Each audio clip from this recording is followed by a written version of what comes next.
জগতের অনেক বড় বড় ঘটনা যেখানে মানুষ মানে সুইসাইড করা ছাড়া তার কাছে কোনো উপায় নেই, এইরকম সিচুয়েশনের পরেও পুরো গোটা একটা কমিউনিটি ঘুরে দাঁড়িয়েছে।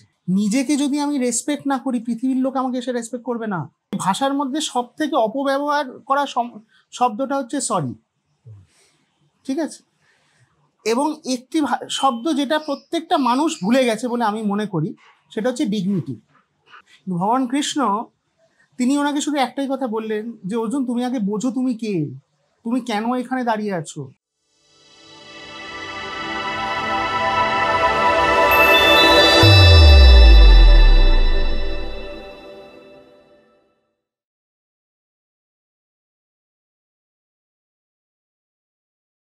নমস্কার, অনিমেষ আবার এলাম আজকে একটা তুরি সমাধানের এপিসোড নিয়ে।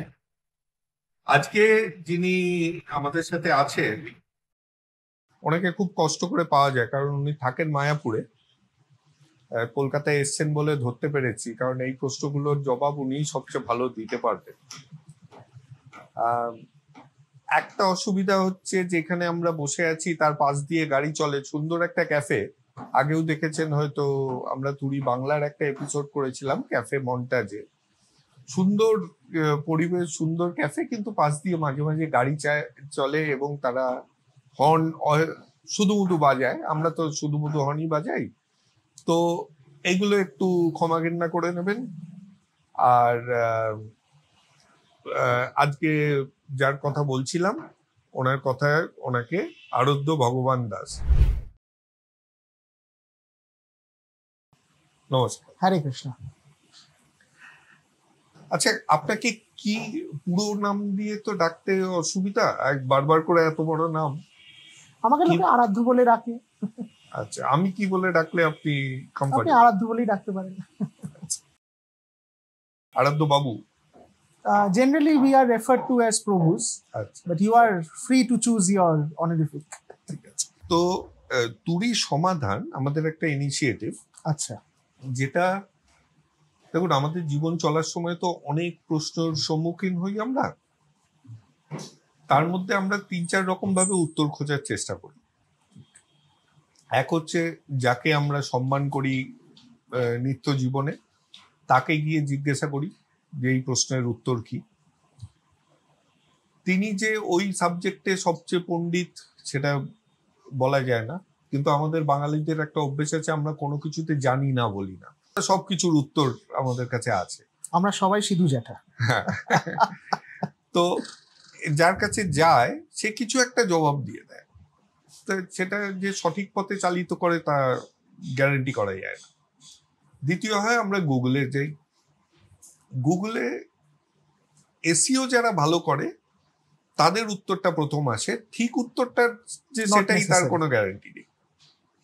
থার্ড, একটা রিসেন্ট নিউসেন্স শুরু হয়েছে রিল, যেখানে যে কোনোদিন চাকরি করেনি সে বলছে যে তোমার চাকরি জীবনে কিভাবে মোটিভেটেড থাকবে সেটা আমি বলছি।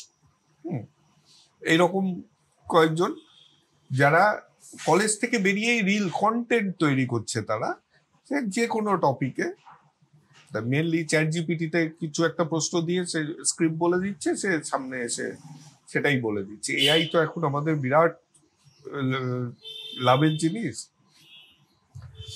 কিন্তু আমরা যেটা চেষ্টা করছি, আমরা প্রত্যেকটা যে কোনো টপিকে আমাদের শ্রোতারা পাঠায়, দর্শকরা, আমরা সেই টপিকের যিনি এক্সপার্ট, যাকে আমরা যোগাযোগ করতে পারি, তাকে এনে তার থেকে কনফার্মড এক্সপার্টের থেকে উত্তর জানার চেষ্টা করি। তো আপনাকে দুটো প্রশ্ন পাঠিয়েছেন। আচ্ছা। ইনি প্রফেসর ইন বটানি, মহাদেবানন্দ মহাবিদ্যালয়ের। আচ্ছা। ওনার নাম ডক্টর সৌমশ্রী পাঠক। আচ্ছা। তো আমি প্রশ্নটাই চালিয়ে দিই, কারণ উনি ওই রকম ভাবেই করেছেন প্রশ্নটা, এর মধ্যে আমার কিছু ভ্যালু অ্যাড করার নেই। ঠিক আছে। তো আপনি প্রশ্নটা শুনেই উত্তর দিতে পারেন। নিশ্চয়। My question to you is, in the most negative situation, how to set my mind towards positivity? এটাই ওনার প্রথম প্রশ্ন। প্রথম কথা, আমি শুরু করার আগে আপনাদেরকে ধন্যবাদ জানাবো এবং আমাকে যে আপনারা বিবেচনা করেছেন যে আমি আসার যোগ্য এরকম একটা এস্টিম প্ল্যাটফর্মে, তার জন্য অসংখ্য ধন্যবাদ। না কি বলছে, প্রশ্নটা খুব সুন্দর একটি প্রশ্ন এবং ভীষণই প্রাসঙ্গিক, স্পেশালি আজকের দুনিয়াতে। যেরকম আপনি বললেন যে মানুষের জন্য এখন গুগল হচ্ছে আচার্য, ফেসবুক হচ্ছে গুরুদেব, কিন্তু এই সব কিছুর মধ্যে যেহেতু the basic depth of knowledge যেহেতু নেই, because they are not real solutions, সেই জন্য এই সলিউশনগুলো যখনই আমরা সেগুলো আমাদের জীবনে এনাক্ট করার চেষ্টা করি, তখন কিছুদিন বাদে সেটা ফল অ্যাপার্ট করে। মানে হঠাৎ করে যদি একজন ডাক্তার ব্রিজ বানাতে শুরু করে, সেই ব্রিজটার যে অবস্থাটা হবে, এটাও ঠিক একই একটা ঘটনা ঘটে। আর যখন ব্রিজটা ভেঙে যায়, তখন আমাদের জীবনটা নেগেটিভিটিতে ভরতে শুরু করে দেয়। তো একটা হচ্ছে নিজেকে সবসময় গার্ড করা, যে আমি নেগেটিভিটি যাতে ভবিষ্যতে না আসে তার জন্য নিজেকে রিএনফোর্স করা শুরু করব প্রথম থেকে। মানে জিনিসটা কীরকম, জিনিসটা হচ্ছে আমি যখন মানে ভবিষ্যতে আমার ডায়াবেটিস হতে পারে বলে আমি এখন থেকে নিজের খাওয়া দাওয়া সেইগুলোর উপরে সবসময় আমি সচেতন থাকব, ঠিক আছে? এটা হচ্ছে একটা অ্যাপ্রোচ। আর এই স্পেসিফিক প্রশ্নটা হচ্ছে যখন নেগেটিভিটিটা আমার জীবনে চলে এলো, রাইট? তো সেই ক্ষেত্রে যেটা আমার মতে করা উচিত, যেটা আমি সবাইকে সবসময় বলি, যে দেখুন মানুষ তো আমরা, we are A social human we are A social being, right? তো একটা সোশ্যাল বিং এবং কিছু ভাষায় সোশ্যাল অ্যানিমাল, সেই হিসেবে যখন আমরা নিজেদেরকে যদি মনে করি, সেক্ষেত্রে আমাদের সবসময় মনে রাখতে হবে যে জগতের অনেক বড় বড় ঘটনা, যেখানে মানুষ মানে সুইসাইড করা ছাড়া তার কাছে কোনো উপায় নেই, এইরকম সিচুয়েশনের পরেও পুরো গোটা একটা কমিউনিটি ঘুরে দাঁড়িয়েছে, ঠিক আছে? যেমন উদাহরণস্বরূপ আমি বলতে পারি কাশ্মীরি পণ্ডিতরা যারা রিলোকেট করেছে, টিবেটানরা যারা ইন্ডিয়াতে রিলোকেট করেছে, বাংলাদেশের মানে 1971 ওয়ার বা 47-এর পার্টিশনের পরে ওপার বাংলা থেকে যে বাঙালিরা এসে কলকাতার বুকে এখন মানে they are Indian citizens and they are contributing members of the Indian our India, republic of India. তো এনারা সবাই কিভাবে, how did they get over that phase of difficulty, ঠিক আছে? একটা তো was there physical difficulties and financial problems, তার সাথে সাথে একটা বড় জায়গা হচ্ছে mental problems and the negativity that was surrounding them with respect to the uncertainty of their future in a new land, right? এই পুরো জিনিসটা তারা তো ওভারকাম করেছে। তারা কি করে করেছে? বিকজ তারা সঙ্গবদ্ধ থেকেছে, they stayed as a community, they helped one another. তো আমাদের জীবনেও যখন এই ধরনের কোনো সমস্যা আসে, এখন সবচেয়ে বড় প্রবলেম হচ্ছে যে আমরা সব কিছুই ফেসবুক আর ইউটিউবে খুঁজি সমস্যাটাই। সেই ফেসবুক ইউটিউব থেকে বেরিয়ে গিয়ে ফিজিক্যাল সোশ্যাল গ্যাদারিংসে উইচ আর মিনিংফুল গ্যাদারিংস, সেই রকম জায়গায় নিজেকে আস্তে আস্তে অ্যাসোসিয়েট করা, যতটা সম্ভব সেই ধরনের জিনিসের মধ্যে অ্যাসোসিয়েট করা, এটা একটা জিনিস। আরেকটা জিনিস হচ্ছে নট টু প্রোক্রাস্টিনেট। আমাদের স্পেসিফিক্যালি আমার মনে হয় বাঙালিদের মধ্যে এটা একটা খুব বড় সমস্যা, যে আমরা ভীষণ প্রোক্রাস্টিনেট করি। যখন কোনো সমস্যা আমাদের জীবনে আসে, আমরা ওই বসে বসে শুধু ভাবতে থাকি কেন আমার সাথে এরকম করলো, আমার তো এরকম হওয়া উচিত ছিল না, বলে আমরা খোঁজা শুরু করি পাশের বাড়ির কাকিমার হয়তো দোষ ছিল, হ্যাঁ, বা আমার অন্য আত্মীয়র হয়তো দোষ ছিল, বা আমার বরের হয়তো দোষ ছিল, হ্যাঁ, কিছু যদি খুঁজে না পাই তখন ভগবানের দোষ ছিল, ঠিক আছে? তো আমরা সবসময় এই জিনিসটা করতে থাকি। আর এই যে পুরো জিনিসটা, we just enter a cycle of negativity, যেটা থেকে বেরোনোর নেই। হ্যাঁ, আমার জীবনে অনেক খারাপ খারাপ ঘটনা ঘটতেই পারে, হ্যাঁ, সেটা তো ইজ ডেস্টিনি। হ্যাঁ, এবার সেই ডেস্টিনিটা তো আমি চেঞ্জ করতে পারবো না, but I can always change my future, and that all starts with my mind, right? মানে যদি আমি ইফ আই কাম টু ভগবদ্গীতার যদি আপনারা দেখেন যে ভগবদ্গীতার প্রথম যে অধ্যায়টা, সেটাতে অর্জুন শুধু কাঁদুনি গেয়ে গেছে, যে আমি যুদ্ধ করবো না, আমি আমার বাড়ির লোককে মারবো না, আমি যুদ্ধ করলেই হবে, আমি যুদ্ধ করলেই হবে, আমাকে ছেড়ে দাও, আমি চলে যাব, আমি পাচ্ছি না, আমার শরীর খারাপ লাগছে, মাথা ব্যথা করছে, গান্ডীবের ওজন আমি তুলতে পারছি না, এই করে গেছে। ভগবান কৃষ্ণ তিনি ওনাকে শুধু একটাই কথা বললেন যে অর্জুন, তুমি আগে বোঝো তুমি কে, তুমি কেন এখানে দাঁড়িয়ে আছো, নিজের দায়িত্ব থেকে পালিয়ে যেও না, এটা তোমার দায়িত্ব যুদ্ধটা করা। বলে ওনাকে পুরো ডিটেলে 18টা অধ্যায় ধরে উনি বোঝালেন যে what is his responsibility and who is Arjuna, এইটা অর্জুনকে বোঝালেন। বুঝিয়ে একদম লাস্টে গিয়ে বললেন যে তোমায় আমি সব বলেছি, এবার বাবা তুমি ডিসাইড করবে তুমি কি করবে, তুমি পালাবে না তুমি তোমার দায়িত্ব পালন করবে। তো when we are faced with negativity we need to go in that circle যেখানে আমি নিজেকে বুঝতে পারবো। তার জন্য এবার এই retrospection, this is not procrastination, this is introspection rather. এই ইন্ট্রোস্পেকশনটা করার জন্য বিভিন্ন লোক বিভিন্নভাবে করে। আমি আলাদা সরে এসে একা থেকে করি, কেউ বাইরে ঘুরতে গিয়ে একটা লং ট্যুরে গিয়ে করে, কেউ লাইক মাইন্ডেড সাপোর্টিং ফ্রেন্ডসদের সাথে শেয়ার করে করে। সো কার মানে কে কোথা থেকে ওই ইন্ট্রোস্পেকশনটা আরো ভালো হবে, ম্যাগনিফাইড হবে, সেটা তার নিজস্ব ব্যাপার। তো সেই জায়গাটা সবাইকে খুঁজতে হবে, এবং ওই খুঁজতে যাতে সমস্যার মুখে গিয়ে ওটা খুঁজতে যাতে অসুবিধা না হয়, সেই জন্য আমি বললাম যে প্রথম থেকে আমি যদি if I continuously reinforce my self, যে ভবিষ্যতে যখন সমস্যাটা আসবে তখন আমি কিভাবে ওটাকে ডিল করব, সেই জন্য প্রথম থেকে ওই practice. So this is how, in my opinion, we should be dealing with negativity when it comes to us. আচ্ছা, পরের প্রশ্নটাতে আসি। নিশ্চয়ই। My question to you is, what is the best way to regain and build trust in a relationship? রিলেশনশিপের প্রথম কথা হচ্ছে, রিলেশনশিপে আমাদেরকে বোঝা উচিত যে রিলেশনশিপের কোন পয়েন্ট অফ ম্যাচিওরিটিতে রিলেশনশিপটা আছে।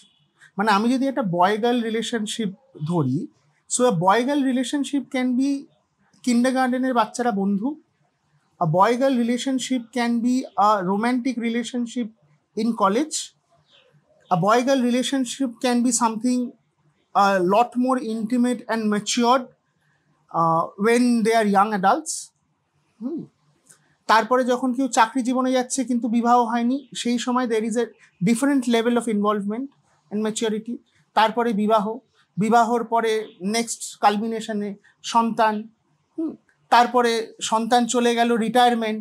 তো সবকটাই কিন্তু বয় গার্ল রিলেশনশিপ, মানে ম্যান ওম্যান রিলেশনশিপ, ঠিক আছে। এবার এই রিলেশনশিপের কোন লেভেল অফ ম্যাচিওরিটিতে আছে, that is a very extremely important part of understanding how to answer this question.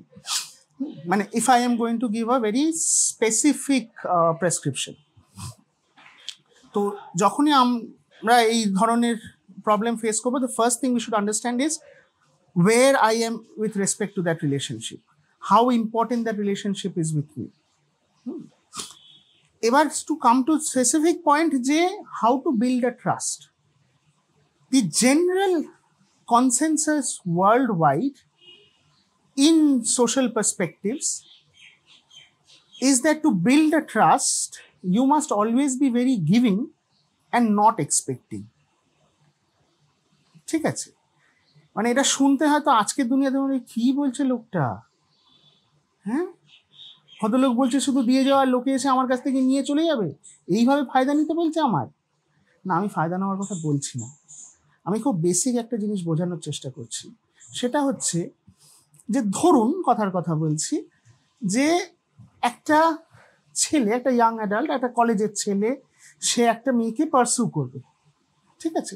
তো সে পার্সু নানানভাবে করতে পারে, রাইট। তো একটা ন্যাচারাল ফরম্যাট অফ পার্সু হচ্ছে, মেয়েটা আমাকে দেখেছে, আমি মেয়েটাকে দেখেছি, মেয়েটাকে আমার ভালো লাগে, মেয়েটা আমায় পাত্তা দেয় না, আমি তাকে চিঠি লিখে যাচ্ছি, ঠিক আছে। এবার তাতে যদি সে বিরক্ত হয় তাহলে ওটা গেল, রাইট। আরেকটা পার্সপেক্টিভ হচ্ছে যে তাকে কীভাবে আমি হেল্প করতে পারি, তার লাইফের সম্বন্ধে ডিটেলসগুলো আমি without ইনভেডিং too much of privacy আমি তার লাইফে যে প্রবলেমসগুলো আছে সেইগুলোকে আমি সলভ করতে পারি কিনা, ঠিক আছে? তাহলে my utility in that person's life become substantial, right? এইখানে আমার একটু ওই প্লিজ প্লিজ প্লিজ, অনেক সময় কিন্তু সেই লোকটা চাকরের মতন ট্রিট করতে শুরু করে দেয়। ঠিক ঠিক, একদম একদম একদম। মানে সেই জিনিসটাও কখন থামতে হবে যে এটা তাহলে রিলেশনশিপ হচ্ছে না, এটা অন্যদিকে যাচ্ছে। ঠিক, এক্সপ্লয়টেশনের কথা আপনি যেটা বলছেন সেটা আমি প্রথমে বললাম যে মানে আজকের দুনিয়াতে এক্সপ্লয়টেশনটা সাংঘাতিক একটা জায়গায় পৌঁছে গেছে। তো ওই এক্সপ্লয়টেশনের জায়গায় নিজের সেলফ ওয়ার্থ অ্যান্ড সেলফ রেসপেক্টের জায়গাটা সবসময় রাখতে হয়, যে I will said my healthy boundaries. মানে আমি মানুষটাকে হেল্প করবো, সে সবসময় বললো যে হ্যাঁ this person is very helpful and this person is a respecting person. দেখুন আলটিমেটলি আমি যদি নিজেকে রেসপেক্ট না করি না, আমার আশেপাশের কেউ আমায় কোনোদিনও রেসপেক্ট করবে না, রাইট? তো আমি যখন কাউকে হেল্প করছি, সেই হেল্পের মধ্যে দিয়েও নিজের রেসপেক্টটাকে বজায় রেখে। একটা দুর্ভাগ্যের বিষয় হচ্ছে যে আজকের মানুষ একটি ইংরেজি শব্দ খুব ভুলে গেছে।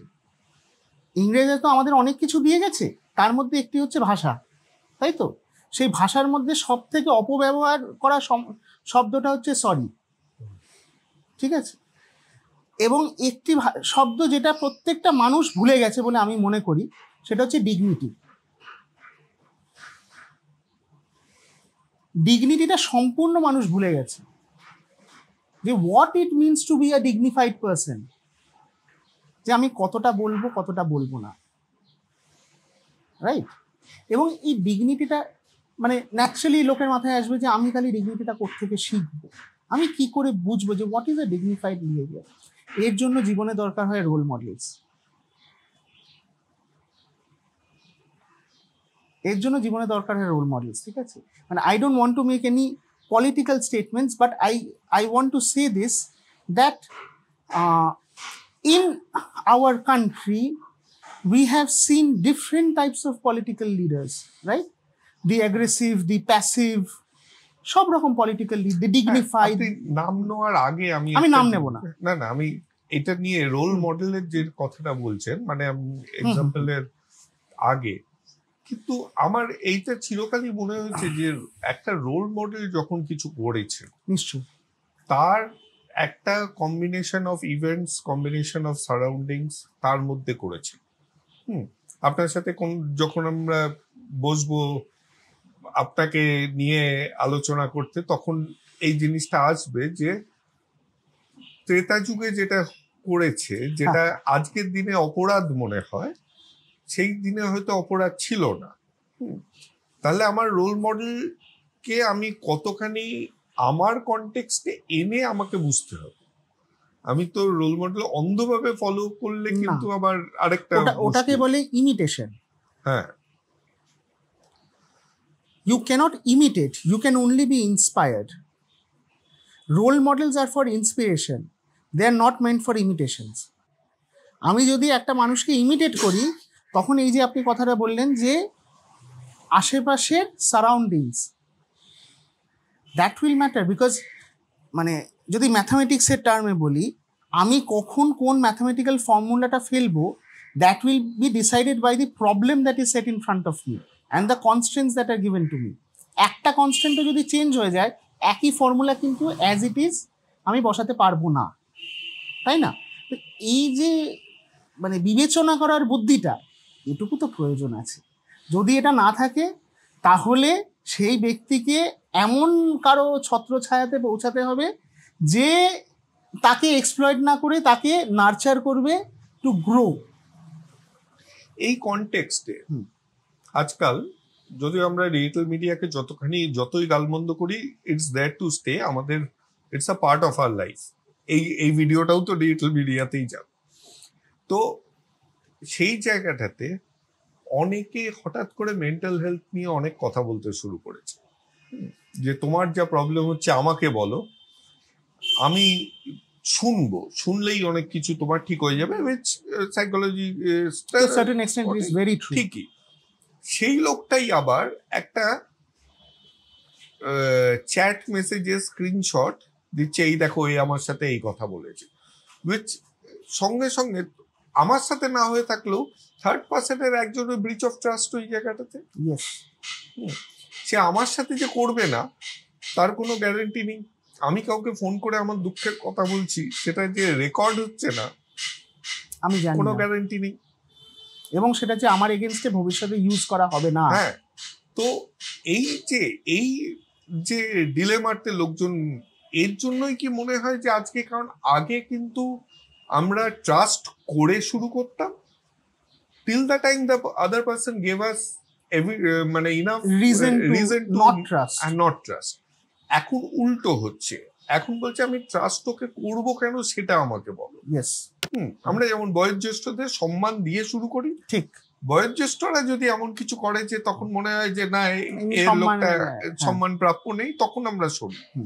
এখন প্রণাম করার আগে ভাবে যে একে প্রণামটা করবো, এই প্রণম্য কিনা। এই যে চেঞ্জ হয়েছে, এইটা নিয়ে যদি আপনি কিছু বলেন। আমি সবসময় মনে করি যে এই পুরো যে চেঞ্জটা হয়েছে তার একটা বড় কারণ মইনের ঘোরাঘুরির গানের মধ্যে লেখা আছে, যে পৃথিবীটা নাকি ছোট হতে হতে স্যাটেলাইট আর কেবিলের হাতে, তখন ড্রয়িং রুমে রাখা বোকা বাক্সতে বন্দি ছিল, এখন হাতের মুঠোতে থাকা বোকা বাক্সতে বন্দি। ঠিক আছে, কারণটা উনি তখনও দেখিয়েছিলেন, কারণটা এখনো তাই আছে। ডিফারেন্সটা হচ্ছে বোকা বাক্সটার সাইজটা চেঞ্জ হয়ে নেচারটা চেঞ্জ হয়ে গেছে। কেন আমি বোকা বাক্সকে দোষ দিলাম? তার একটা খুব বেসিক কারণ আছে। সত্যি কথা বলতে গেলে ইন রিয়ালিটি মোবাইল বা এই technological advancements is not exactly to be blamed. কেন they are not to be blamed, আগে ওই দিকটা বলি, তারপর বলছি দেখেন। ওই দিকটা এই কারণে হচ্ছে যে ইনফরমেশন যে আমার কাছে অ্যাক্সেসেবল হবে সেটা যুগ যুগ ধরে হয়ে এসছে, যার একটা ফরম্যাট হচ্ছে লাইব্রেরি, রাইট? কিন্তু ইনফরমেশনটা কিভাবে অ্যাক্সেস হবে, কে অ্যাক্সেস পাবে, ঠিক আছে, that was extremely well controlled. এখনো ন্যাশনাল লাইব্রেরিতে গেলে you will have a children section, adult section, confidential section and private section and all of that, right, which controls the access. And the access control is not only meant for just access control করবো বলে বা কিছু secret বাঁচিয়ে রাখবো বলে, it was meant for the good of the society, because everybody is not mature enough to consume that. সবার তো সেই এনার্জিটা থাকতে হবে, ম্যাচিওরিটিটা থাকতে হবে, সেটা ছিল, মানে যার যেরকম আছে সে সেই লেভেল অফ ইনফরমেশন অ্যাক্সেস পাবে। এখন ইনফ্যাক্ট এই যে স্ক্রিনিং এক্সামিনেশন, তার অরিজিনাল কারণটাও কিন্তু তাই। পরবর্তীকালে কি হয়েছে সেগুলো পরের কথা। সিমিলারলি এই যে বোকা বাক্স is also a source of a channel of information, a channel of knowledge, right? কিন্তু অ্যাক্সেস কন্ট্রোল ইজ জিরো। এখন একটা 8 বছরের বাচ্চা, সে এখন নেটফ্লিক্স খুললে সে আনসেন্সার্ড জিনিসপত্র দেখতে পাচ্ছে, তাই না? মানে whether it is nudity or it is aggression, তার একটা এফেক্ট তো তার মাইন্ডে পড়বে, সেটা কোথায় যাবে? এখন একটা বাচ্চা কাঁদলে মা বাবা এতটাই ব্যস্ত যে বাচ্চাকে চুপ করানোর জন্য আগে কি করতো, আগে কোলে নিয়ে ওলে বাবালে বলে তাকে আরো বেশি সময় দিত, ফোন দিত না, আগে সময় দিত, এখন ইউটিউবে কার্টুন চালিয়ে দিয়ে দেয়। এফেক্টটা তো পড়বে, কোথায় যাবে এফেক্টটা? কর্ম করেছো, ফল তো পেতে হবে, এটা হচ্ছে তার ফল। তো এইটা নিয়ে আমরা বিস্তারিত একটা আলোচনা করব নিশ্চয়ই। এখন আমার একটা প্রশ্ন আছে, আমার জীবন এখন তোই আমার, এই জীবনটা কেউ আমার হয়ে যাপন করতে পারবে না। নিশ্চয়ই আমার দুঃখ আমার কষ্ট আমার আনন্দ আমার, এই দুঃখ থেকে বেরিয়ে আসার পথটাও আমাকেই খুঁজে বের করবে। তাহলে মোটিভেশনাল স্পিকার করে কি? মোটিভেশনাল স্পিকার যেটা করে সেটা হচ্ছে, যেরকম ডাক্তাররা নিজেদের সাবজেক্ট জেনে রেখে তারা প্র্যাকটিস করে, মোটিভেশনাল স্পিকাররা কিছুটা সেটা মোটিভেশনাল স্পিকাররা আপনাকে গাইড করবে how to reach the right solution, রাস্তাটা আপনাকে দেখিয়ে দেবে। দেখুন, আপনার যদি শরীরে কোনো রোগ থাকে, সেটা যদি অর্থোপেডিক প্রবলেম হয়, তাহলে অর্থোপেডিকের কাছে আপনাকেই পৌঁছে যেতে হবে, right? You have to make that effort. এবং সেটা যে অর্থোপেডিক প্রবলেম সেইটা নির্ণয় করা অবধিও যে এফার্টটা, সেটাও আপনাকেই দিতে হবে by going to a general physician, right? হ্যাঁ, কিন্তু ওইখানে একটা এক্সাক্ট সায়েন্সের ব্যাপার আছে, মানে এক্সাক্ট সায়েন্স নয় মেডিকেল সায়েন্স, কিন্তু তাও একটা ব্যাপার আছে এইখানে। আমি যতজনের দেখেছি, কিংবা আমি থেরাপিস্টের কথা বলছি না, যারা পাবলিক স্পিকার্স মোটিভেশনাল, তারা তো জেনারিক কিছু জিনিস বলে, কারণ তাদের কিছু কেস স্টাডিজ দেয়, কিছু সুন্দর গল্প বলে, তার মধ্যে হিউমার ঢোকালে খুব ভালো এনগেজমেন্ট হয়। আর how to art of public speaking is new fad.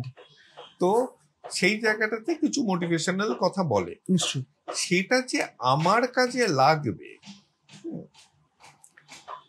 সেইটা আমি শুনে আমার প্রবলেমের সাথে রিলেট করাটা, এই আর্টটা, এটা আমি কাউকে দেখছি না শেখাচ্ছি। মানে সে একটা জেনারিক সলিউশন দিচ্ছে, আমার একটা স্পেসিফিক প্রবলেম আছে, এই যে এইটাকে এখানে ট্রান্সলেট করতে হবে, সেইটা নিয়ে কেউ কিন্তু ঢুকছে না। ওটা ডিফিকাল্ট, ওটা শক্ত। পিপল অলওয়েজ ওয়ান্ট লো হ্যাঙ্গিং ফ্রুটস। ওইটা হচ্ছে একটা বড় কারণ যে ওইখানে একটা অত বড় গ্যাপ আছে। You are right. আপনাকে আমি একটা অন্য ঘটনা বলি। গৌরগোপাল দাসের নাম আমরা সবাই শুনেছি। তিনি এখন বিশ্বখ্যাত মোটিভেশনাল স্পিকার। কলকাতা শহরে উনি 2018 ডিসেম্বরে একটা প্রোগ্রাম করে নজরুল মঞ্চে, ঠিক আছে? সেখানে উনি একটা খুব দারুণ কথা বলেছিলেন। সেটা আমি সবাইকে বলতে চাই। উনি বলেছিলেন যে ওই প্রোগ্রামটার, আমার যতদূর মনে পড়ছে, ওই প্রোগ্রামটার যে টিকিট প্রাইসেস ছিল সেটা এরকম ছিল 500, 1000, 2000, 5000 এরকম টিকিট প্রাইসেস ছিল। হ্যাঁ, কটা কি টিকিট ছিল কিছু আমার মনে নেই, তবে এই এরকম একটা ক্যাটাগরাইজেশন ছিল আমার মনে আছে। উনি ওখানে একটা খুব সুন্দর কথা বলেছিলেন যে আপনারা আজকে এখানে এসছেন, কেউ 5000 টাকা দিয়েছে, কেউ 2000 টাকা দিয়েছেন, তার থেকেও বেশি আপনারা 2 ঘন্টা সময় দিয়েছেন।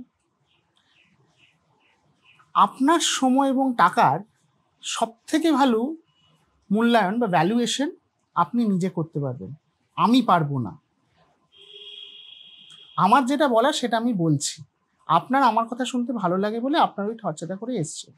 কিন্তু এই যে টাকাটা এটা খরচা করলেন, সেইটা খরচা করে whether you are getting the worth of this expenditure, that is your intelligence. আপনি কি এই 2 ঘন্টা শুধু আসলেন যে আপনি 5000 টাকা খরচা করে আমার জোকসে শুধু হাসবেন, হেসে বাড়ি চলে যাবেন, আপনার মনে হয় ওই হাসিটার দাম 5000, তাহলে নো প্রবলেম। আপনার যদি মনে হয় যে এই ভদ্রলোক, উনি নিজের কথা বলছেন, যে এই ভদ্রলোক কি করে, where he gets his energy from, সেইটা যদি আপনার মনে হয়, তাহলে beyond these 2 hours you will try to search me on Google. You will try to reach the source from where I get my inspirations, and you will try to reach that source. But that is also the value of that 5000. So you have to decide what is 5000 worth to you. কথাটা খুব খাঁটি কথা, ভীষণ খাঁটি কথা।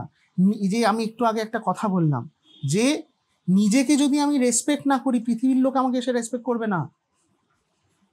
আমার সময়ে, আমার টাকার দাম আমি যেটা দেব, বাইরের লোকে তার থেকে কমই দেবে, অবশ্যই, তাই না? এই ক্ষেত্রেও তাই হয়। অনেক মোটিভেশনাল স্পিকাররা সেই জায়গায় পৌঁছেছেন because they are very good speakers. They have practised over time.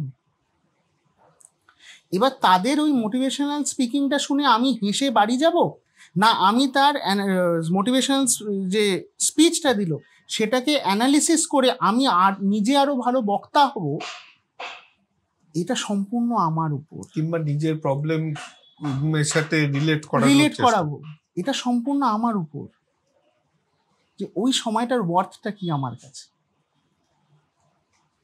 Interesting. ঠিক আছে, আজকে এই পর্যন্তই।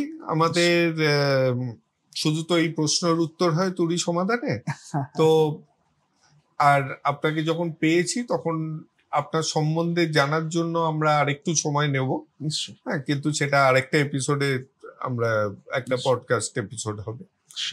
এখনকার জন্য খুব ধন্যবাদ। হরে কৃষ্ণ।